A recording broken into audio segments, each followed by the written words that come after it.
So, iOS 26 dah pun keluar, walaupun yang keluar tu hanya developer testing dan belum lagi public beta, tapi ramai dah yang update iOS paling latest ni. Kenapa tiba-tiba je lompat daripada iOS 18 ke 26? Sebenarnya Apple nak selaraskan versi iOS dengan sistem lain macam visionOS, iPadOS dan juga macOS. Semua sekarang dah masuk versi 26. So iPhone pun nak ikut sekali. Jadi basically Apple nak selaraskan semua sistem operasi di bawah nombor 26 untuk mempermudahkan ekosistem Apple. Okay, so apa je features yang ada dekat iOS 26 ni? Jom kita go through one by one.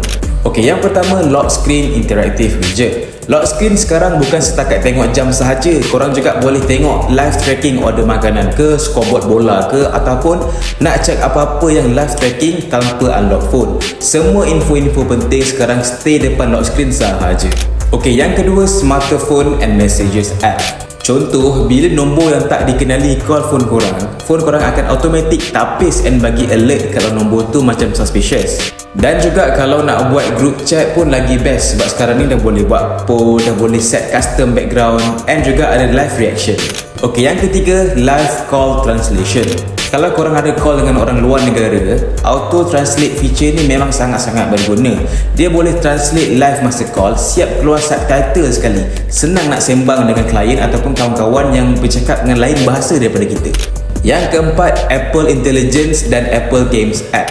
Apple sekarang ni dah memperkenalkan Apple Intelligence, smart AI yang akan bantu korang untuk edit gambar, susun gambar ikut mood, reply message ikut korang punya style dan juga recommend shortcut ikut rutin harian korang.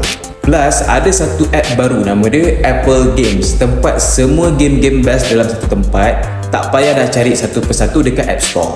Ok, last sekali, features yang paling ketara adalah pertukaran user interface daripada yang biasa jadi liquid glass interface.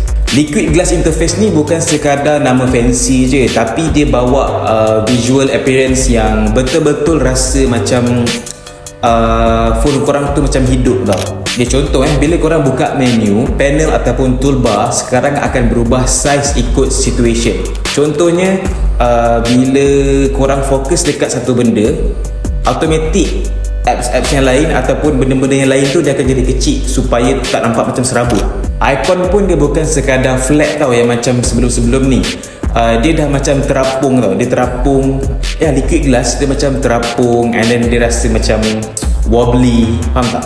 Lepas tu dia ada efek blur and juga ada macam cahaya pantulan lah daripada background. Okay, animation dia pun aku rasa agak smooth jugalah. Actually benda ni bukan benda baru, Windows pun dah pernah buat dah sebelum ni, tapi lah Apple lah yang macam orang kata apa, menginovasikan animation macam ni. So contoh bila korang scroll ataupun buka apps, semua transition ni rasa macam air mengalir tau. Dia bukan macam air mengalir, lebih kurang macam tu lah. Dia rasa macam liquid glass kan. Bila korang tekan tu dia rasa macam, korang dapat rasa tau dia punya haptic tu kalau korang tekan. So kalau korang nak tahu sendiri, korang kena update dululah. So basically Apple buat benda macam ni bukan untuk cantik je, tapi nak bagi interface tu nampak dan rasa lebih responsif ataupun lebih alive orang kata.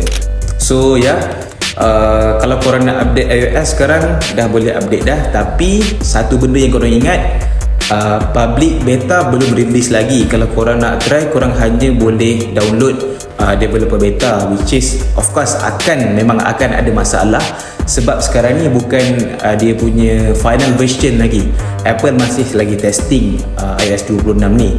So tak apa, kalau nak try pun boleh try, tak nak try, nak biar dulu pun tak ada masalah. Kalau korang tak nak macam korang bug ke apa-apa ke, ada masalah ke, bateri panas lah apalah, so tak apa, boleh biar dulu. And yes, lagi satu, iOS 26 ni dia dah tak support iPhone X, XR, XS Max dah, dia dah tak support. Hanya iPhone 11 dan ke atas sahaja yang dapat support iOS 26 ni.